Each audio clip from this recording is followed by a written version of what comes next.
ಎಲ್ರಿಗೂ ನಮಸ್ಕಾರ. ನಮ್ಮ ಅಡುಗೆ ಚಾನೆಲ್ಗೆ ಸ್ವಾಗತ. ಇವತ್ತಿನ ವಿಶೇಷ, ಒಂದೇ ವಿಡಿಯೋಲಿ ಇಡ್ಲಿ, ಚಟ್ನಿ, ಸಾಂಬಾರ್ ರೆಸಿಪಿಗಳನ್ನ ತೋರಿಸ್ಕೊಡ್ತಾ ಇದ್ದೀನಿ. ಮೊದಲನೇ ರೆಸಿಪಿ ಮೃದುವಾದ ಇಡ್ಲಿ. ಇದು ಇಡ್ಲಿ ರವೆ. ಡಿ ಮಾರ್ಟಲ್ಲಿ ಎಲ್ಲ ಅಂಗಡಿಗಳಲ್ಲೂ ಸುಲಭವಾಗಿ ಸಿಗುತ್ತೆ. ಇದು ಅಕ್ಕಿ ತರಿ ಅಲ್ಲ, ಇಡ್ಲಿ ರವೆ. ಕುಸುಬ್ಲಕ್ಕಿಯಿಂದ ಮಾಡಿರ್ತಾರೆ. 2 ಗ್ಲಾಸಷ್ಟು. ಇದಕ್ಕೆ ನೀರು ಹಾಕಿ ನೆನೆಸ್ಕೊಳ್ತಾ ಇದ್ದೀನಿ. ಮೊದಲಿಗೆ ಒಂದು ಸಲ ನೀರು ಹಾಕಿ ಚೆನ್ನಾಗಿ ಕೈ ಆಡಿಸ್ಕೊಂಡು ಆ ನೀರನ್ನ ತೆಗೆದ್ಬಿಡಬೇಕು. ಸ್ವಲ್ಪ ಕಲ್ಮಶ ಏನಾದರೂ ಇದ್ದರೆ ಕ್ಲೀನ್ ಆಗುತ್ತೆ. ಇಡ್ಲಿ ಬೆಳ್ಳಗೆ ಸಾಫ್ಟಾಗಿ ಚೆನ್ನಾಗಿ ಬರುತ್ತೆ ಈ ರೀತಿ ಮಾಡೋದ್ರಿಂದ. ತೊಳೆದಿರೋ ನೀರನ್ನ ತೆಗೆದಿದ್ದಾಗಿದೆ. ಇದನ್ನು ನೆನೆ ಹಾಕಬೇಕು. ಜಾಸ್ತಿ ನೀರು ಹಾಕಿ ನೆನೆ ಹಾಕೋದು ಬೇಡ. ಇಡ್ಲಿ ರವೆ ಮುಳುಗುವಷ್ಟು ನೀರು ಹಾಕ್ಕೊಂಡ್ರೆ ಸಾಕಾಗುತ್ತೆ. ಸುಮಾರು ಒಂದು ಅರ್ಧ ಗಂಟೆ ಇದನ್ನು ನೆನೆಯಕ್ಕೆ ಬಿಡಬೇಕು. ಅರ್ಧ ಗಂಟೆ ಆದಮೇಲೆ ಇದು ನೆನೆಸಿಟ್ಕೊಂಡಿರೋ ಉದ್ದಿನ ಬೇಳೆ 1 ಗ್ಲಾಸಷ್ಟು ಸುಮಾರು ಒಂದು 3 ಅವರಿಗೆ ಮುಂಚೆ ನೆನೆ ಹಾಕಿದ್ದೆ. ರುಬ್ಕೊಳ್ತಾ ಇದ್ದೀನಿ. ತುಂಬಾ ಜಾಸ್ತಿ ನೀರು ಹಾಕಿ ರುಬ್ಕೊಳ್ಳೋದು ಬೇಡ. ರುಬ್ಬಕ್ಕೆ ಎಷ್ಟು ಅವಶ್ಯಕತೆ ಇದೆ ಅಷ್ಟು ನೀರನ್ನ ಸೇರಿಸ್ಕೊಂಡ್ರೆ ಸಾಕಾಗುತ್ತೆ. ಕಡಿಮೆ ನೀರು ಹಾಕಿ ರುಬ್ಕೊಂಡ್ರೆ ಬೇಗ ನುಣ್ಣಗಾಗುತ್ತೆ. ರುಚಿಗೆ ತಕ್ಕಷ್ಟು ಉಪ್ಪು ಉದ್ದಿನ ಬೇಳೆ ಜೊತೆಗೆ ಹಾಕ್ಕೊಂಡು ರುಬ್ಕೊಳ್ತಾ ಇದ್ದೀನಿ. ರುಬ್ಬಿದ್ದಾಗಿದೆ. ಇಡ್ಲಿ ರವೆನ ನೆನೆ ಹಾಕಿದ್ನಲ್ಲ, ಅದೇ ಬಟ್ಲಿಗೆ ಸೇರಿಸ್ಕೊಳ್ತಾ ಇದ್ದೀನಿ. ಇದರಲ್ಲಿ ಒಂದು ಮುಖ್ಯವಾಗಿರೋ ಅಂಶ ಏನಂದರೆ, ಇಡ್ಲಿ ರವೆನ ನೆನೆ ಹಾಕಲಿಕ್ಕೆ ಜಾಸ್ತಿ ನೀರನ್ನ ಉಪಯೋಗ ಮಾಡಿದರೆ ಎಕ್ಸ್ಟ್ರಾ ನೀರನ್ನ ತೆಗೆದ್ಬಿಡಬೇಕು ರುಬ್ಕೊಂಡಿರೋ ಉದ್ದಿನ ಬೇಳೆನ ಹಾಕ್ಕೊಳ್ಳೋಕೆ ಮುಂಚೆ. ಇಲ್ಲಾಂದರೆ ಇದ್ರ ಕನ್ಸಿಸ್ಟೆನ್ಸಿ ಕೆಟ್ಟೋಗುತ್ತೆ. ಅಥವಾ ಮೊದಲೇ ಹೇಳ್ದಂಗೆ ನೆನೆ ಹಾಕಲಿಕ್ಕೆ ಕಡಿಮೆ ನೀರನ್ನ ಉಪಯೋಗ ಮಾಡಿ. ಇಡ್ಲಿ ರವೆ ಮುಳುಗಷ್ಟೇ ನೀರನ್ನ ಉಪಯೋಗ ಮಾಡಿ ಸರಿಗೋಗುತ್ತೆ. ಚೆನ್ನಾಗಿ ಕಲಿಸ್ಕೋಬೇಕು. ನಾನು ಕೈಯಲ್ಲೇ ಕಲಿಸ್ಕೊಳ್ತಾ ಇದ್ದೀನಿ. ಸೌಟಲ್ಲಿ ಕೂಡ ಕಲಿಸ್ಕೋಬೋದು. 2 ರಿಂದ 3 ನಿಮಿಷ ಆದ್ರೂ ಚೆನ್ನಾಗಿ ಕಲಿಸ್ಕೋಬೇಕು. ಕಲಿಸಿದ್ದಾಗಿದೆ. ಈಗ ಹಿಟ್ಟನ್ನ ಉಳಿ ಬರಕ್ಕೆ ಬಿಡಬೇಕು. ಸುಮಾರು ಒಂದು 10 ರಿಂದ 12 ಅವರ್ ಬೇಕಾಗುತ್ತೆ. ಮಳೆಗಾಲ ಚಳಿಗಾಲ ಇದ್ರೆ ಸ್ವಲ್ಪ ಹೆಚ್ಚಿನ ಸಮಯ ಬೇಕಾಗುತ್ತೆ ಹಿಟ್ಟು ಉಳಿ ಬರಲಿಕ್ಕೆ. ಸುಮಾರು ಒಂದು 12 ಅವರ್ ಆದಮೇಲೆ ಹಿಟ್ಟು ಚೆನ್ನಾಗಿ ಗೂಡಾಗಿ ಹುಳಿ ಬಂದಿದೆ.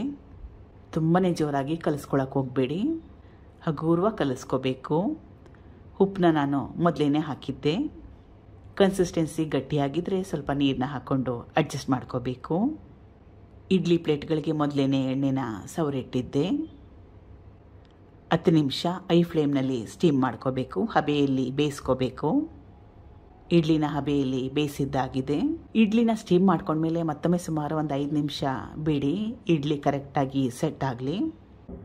2ನೇ ರೆಸಿಪಿ ಸಾಂಬಾರು ಹೋಟೆಲ್ ಶೈಲಿಯಲ್ಲಿ. ಮೊದಲನೇ ಸ್ಟೆಪ್ಪಲ್ಲಿ ನೀರನ್ನ ಕಾಯಕ್ಕೆ ಇಟ್ಕೊಂಡಿದ್ದೀನಿ. ಸುಮಾರು 1.5 ಲೀಟ್ರಷ್ಟು ನೀರು. 7 ಅಳತೆಯಲ್ಲಿ ಮಾಡಿಕೊಂಡ್ರೆ ಸುಮಾರು ಒಂದು 4 ರಿಂದ 5 ಜನಕ್ಕೆ ಒಂದೊತ್ತಿಗೆ ಈ ಸಾಂಬಾರು ಸಾಕಾಗುತ್ತೆ. ನೀರನ್ನ ಚೆನ್ನಾಗಿ ಕಾಯಿಸ್ಕೋಬೇಕು. ನೀರು ಕಾದಿದೆ. ಇದು 1 ದೊಡ್ಡ ಈರುಳ್ಳಿ, 1 ದೊಡ್ಡ ಟೊಮೆಟೊ, ಇದು ಮಂಗಳೂರು ಸೌತೆಕಾಯಿ, 1 ಸಣ್ಣ ಸೌತೆಕಾಯಿನ ಉಪಯೋಗ ಮಾಡಿದ್ದೆ. ಇದು ಮಾಡ್ಕೊಂಡ್ರೆ ಸಾಂಬಾರ್ ಫ್ಲೇವರ್ ಚೆನ್ನಾಗಿರುತ್ತೆ. ಅಥವಾ ಇದು ನಿಮ್ಗೆ ಸಿಕ್ಲಿಲ್ಲ ಅಥವಾ ಕಾಸ್ಟ್ಲಿ ಇದೆ ಅಂತ ಅನ್ಸಿದ್ರೆ ಇದಕ್ಕೆ ಬದಲಾಗಿ ನುಗ್ಗೆಕಾಯಿನ ಕೂಡ ಉಪಯೋಗ ಮಾಡಬಹುದು. ಅಥವಾ ತರಕಾರಿನ ಹಾಕದೆ ಕೂಡ ಮಾಡಬಹುದು. ಚಿಟಿಕೆಯಷ್ಟು ಅರಿಶಿನ. ಈಗ ಐ ಫ್ಲೇಮ್ನಲ್ಲಿ ಇಟ್ಕೊಂಡು ಸುಮಾರು ಒಂದು 5 ನಿಮಿಷ ಕುದಿಸ್ಕೋಬೇಕು. ಇದಾಗಷ್ಟರಲ್ಲಿ ಇದಕ್ಕೆ ರುಬ್ಬ ಮಸಾಲನ ತಯಾರಿ ಮಾಡ್ಕೊಳ್ಳೋಣ. ಸಣ್ಣದೊಂದು ಬಾಣಲೆ ಇಟ್ಕೊಂಡಿದ್ದೀನಿ. ಸ್ವಲ್ಪ ಎಣ್ಣೆ, ಕಡಲೆಬೇಳೆ 1 ಟೇಬಲ್ ಸ್ಪೂನ್ ಅಷ್ಟು. ಕಡಲೆಬೇಳೆ ಜಾಸ್ತಿ ಗಟ್ಟಿ ಇರುತ್ತೆ. ಅದಕ್ಕೋಸ್ಕರ ಇದನ್ನು ಸುಮಾರು ಒಂದು 2 ನಿಮಿಷ ಸಣ್ಣ ಉರಿಯಲ್ಲಿ ಇಟ್ಕೊಂಡು ಹುರ್ಕೊಂಡ ನಂತರ ಬೇರೆ ಪದಾರ್ಥಗಳನ್ನ ಇದಕ್ಕೆ ಸೇರಿಸ್ಕೊಳ್ಳೋಣ. ಕಡಲೆಬೇಳೆನ ಹುರಿದಿದ್ದಾಗಿದೆ. ಬೇರೆ ಪದಾರ್ಥಗಳನ್ನ ಸೇರಿಸ್ಕೊಳ್ತಾ ಇದ್ದೀನಿ. ಧನಿಯಾ ಅಥವಾ ಕೊತ್ತಂಬರಿ ಬೀಜ 1 ಟೇಬಲ್ ಸ್ಪೂನ್ ಅಷ್ಟು. ಅರ್ಧ ಟೇಬಲ್ ಸ್ಪೂನ್ ಅಷ್ಟು ಜೀರಿಗೆ, 8 ರಿಂದ 10 ಮೆಂತ್ಯ ಕಾಳು. ಮತ್ತೊಮ್ಮೆ ಸುಮಾರು 1 ನಿಮಿಷದವರೆಗೂ ಹುರ್ಕೋಬೇಕು. ಕೊನೆಯಲ್ಲಿ 2 ರೀತಿಯಾಗಿರೋ ಒಣಮೆಣಸಿನಕಾಯಿ ಮತ್ತು ಕರಿಬೇವಿನ ಸೊಪ್ಪು. ಬ್ಯಾಡಗಿ ಒಣಮೆಣಸಿನಕಾಯಿ ಬಣ್ಣಕ್ಕೋಸ್ಕರ, ಗುಂಟೂರು ಒಣಮೆಣಸಿನಕಾಯಿ ಖಾರಕ್ಕೋಸ್ಕರ. ಒಣಮೆಣಸಿನಕಾಯಿನ ಹಾಕಿದ್ಮೇಲೆ ಮತ್ತೊಮ್ಮೆ ಸುಮಾರು 1 ರಿಂದ 2 ನಿಮಿಷ ಹುರ್ಕೊಂಡ್ರೆ ಸಾಕಾಗುತ್ತೆ. ಬಾಣಲೆ ಬಿಸಿ ಇರುತ್ತೆ. ಹುರ್ಕೊಂಡಿರೋ ಪದಾರ್ಥಗಳು ಕೂಡ ಬಿಸಿ ಇರುತ್ತಲ್ಲ, 1 ರಿಂದ 2 ನಿಮಿಷ ಹುರ್ಕೊಂಡ್ರೆ ಸಾಕಾಗುತ್ತೆ. ಎಲ್ಲ ಪದಾರ್ಥಗಳನ್ನ ಹುರಿದಿದ್ದಾಗಿದೆ. ರುಬ್ಲಿಕ್ಕೆ ತುಂಬಾನೇ ಜಾಸ್ತಿ ಬಿಸಿ ಇದೆ, ಸ್ವಲ್ಪ ತಣ್ಣಗಾಗಲಿ. ಮಸಾಲಾನ ರುಬ್ಕೊಳ್ತಾ ಇದ್ದೀನಿ. ಹಸಿ ತೆಂಗಿನ ತುರಿ, ಸಣ್ಣ ತೆಂಗಿನಕಾಯಲ್ಲಿ ಅರ್ಧ ಭಾಗದಷ್ಟನ್ನ ಉಪಯೋಗ ಮಾಡಿದ್ದೆ. ಅರ್ಧ ಕಪ್ಪಷ್ಟು ನೀರು. ಚೆನ್ನಾಗಿ ನುಣ್ಣಗೆ ರುಬ್ಕೋಬೇಕು. ರುಬ್ಬಿದ್ದಾಗಿದೆ. ತರಕಾರಿ ಕೂಡ ಚೆನ್ನಾಗಿ ಬೆಂದಿದೆ. ರುಬ್ಕೊಂಡಿರೋ ಮಸಾಲಾನ ಸೇರಿಸ್ಕೊಳ್ತಾ ಇದ್ದೀನಿ. ಇದು ಬೇಯಿಸ್ಕೊಂಡಿರೋ ತೊಗರಿ ಬೇಳೆ, ಸುಮಾರು ಒಂದು 100 ಗ್ರಾಮ್ಸಷ್ಟು ತೊಗರಿ ಬೇಳೆನ ಉಪಯೋಗ ಮಾಡಿದ್ದೆ. 1 ಟೇಬಲ್ ಸ್ಪೂನಷ್ಟು ಬೆಲ್ಲ, ಹುಣಸೆ ರಸ, ಇದಕ್ಕೆ ಎಷ್ಟು ಅವಶ್ಯಕತೆ ಇದೆ ಅಷ್ಟು. ಸಾಂಬಾರು ಏನಾದರೂ ತುಂಬಾ ಜಾಸ್ತಿ ಗಟ್ಟಿಯಾಗಿದ್ರೆ ಸ್ವಲ್ಪ ನೀರನ್ನ ಹಾಕೊಂಡು ಕನ್ಸಿಸ್ಟೆನ್ಸಿನ ಅಡ್ಜಸ್ಟ್ ಮಾಡ್ಕೋಬೇಕು. ತಣ್ಣಗಾದ ನಂತರ ಇದು ಮತ್ತಷ್ಟು ಗಟ್ಟಿ ಬರುತ್ತೆ. ಸ್ವಲ್ಪ ತೆಳುವಾಗಿದ್ರೂ ಯೋಚನೆ ಮಾಡಕ್ಕೆ ಹೋಗ್ಬೇಡಿ. ಕನ್ಸಿಸ್ಟೆನ್ಸಿ ಫೈನಲ್ ಆದಮೇಲೆ ರುಚಿಗೆ ತಕ್ಕಷ್ಟು ಉಪ್ಪು. ಈಗ ಮತ್ತೊಮ್ಮೆ ಸುಮಾರು ಒಂದು 5 ನಿಮಿಷ ಚೆನ್ನಾಗಿ ಕುದಿಸ್ಕೋಬೇಕು. ಸುಮಾರು ಒಂದು 5 ನಿಮಿಷ ಆದಮೇಲೆ ಸಾಂಬಾರು ತಯಾರಾಗಿದೆ. ಇದು ಪರ್ಫೆಕ್ಟ್ ಆಗಿರೋ ಕನ್ಸಿಸ್ಟೆನ್ಸಿ. ಮೊದಲೇ ಹೇಳ್ದಂಗೆ ಇದು ತಣ್ಣಗಾದ ನಂತರ ಗಟ್ಟಿ ಬರುತ್ತೆ. ಈ ಕನ್ಸಿಸ್ಟೆನ್ಸಿಯಲ್ಲಿ ಮಾಡಿಕೊಂಡ್ರೆ ಸಾಕಾಗುತ್ತೆ. ಕೊನೆ ಸ್ಟೆಪ್ಪು ಇದಕ್ಕೆ ಒಗ್ಗರಣೆನ ಹಾಕೊಳ್ಳೋದು. ಸಣ್ಣದೊಂದು ಬಾಣಲೆ, ಸ್ವಲ್ಪ ಎಣ್ಣೆ, ಸಾಸಿವೆ, ಹಿಂಗು. ಗ್ಯಾಸ್ ಸ್ಟವ್ನ ಆಫ್ ಮಾಡ್ಕೊಂಡ್ಮೇಲೆ ಒಣಮೆಣಸಿನಕಾಯಿ, ಕರಿಬೇವಿನ ಸೊಪ್ಪು, ಒಗ್ಗರಣೆನ ಸಾಂಬಾರ್ಗೆ ಸೇರಿಸ್ಕೊಳ್ತಾ ಇದ್ದೀನಿ. ಒಗ್ಗರಣೆ ಹಾಕಿದ ನಂತರ ಮತ್ತೊಮ್ಮೆ ಕುದಿಸ್ಕೊಳ್ಳೋ ಅವಶ್ಯಕತೆ ಏನಿಲ್ಲ.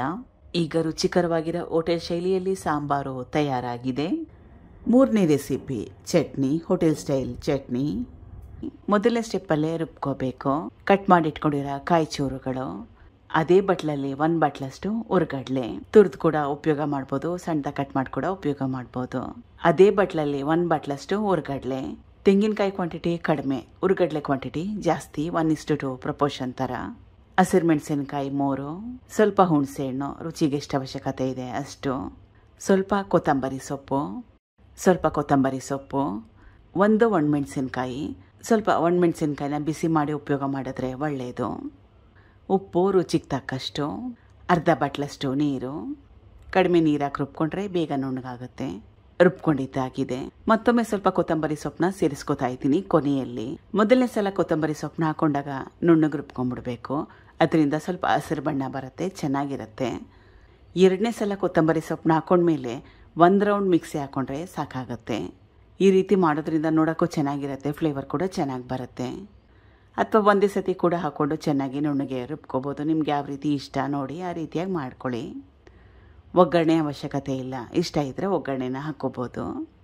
ಬಿಸಿ ಬಿಸಿಯಾಗಿರೋ ಇಡ್ಲಿ ಜೊತೆಗೆ ಸರ್ವ್ ಮಾಡಿದ್ರೆ ತುಂಬಾ ಚೆನ್ನಾಗಿರುತ್ತೆ. ಇದು ಸ್ಪೆಷಲ್ ಆಗಿರೋ ಚಟ್ನಿ ಆ ಥರ ಏನಿಲ್ಲ. ಇಂಗ್ರೀಡಿಯೆಂಟ್ಸ್ನ ಸ್ವಲ್ಪ ಹೆಚ್ಚು ಕಡಿಮೆ ಹಾಕ್ಕೊಂಡು ಮಾಡಿದ್ದೀನಿ. ಟ್ರೈ ಮಾಡಿ ನೋಡಿ. Thank you for watching. ಧನ್ಯವಾದಗಳು.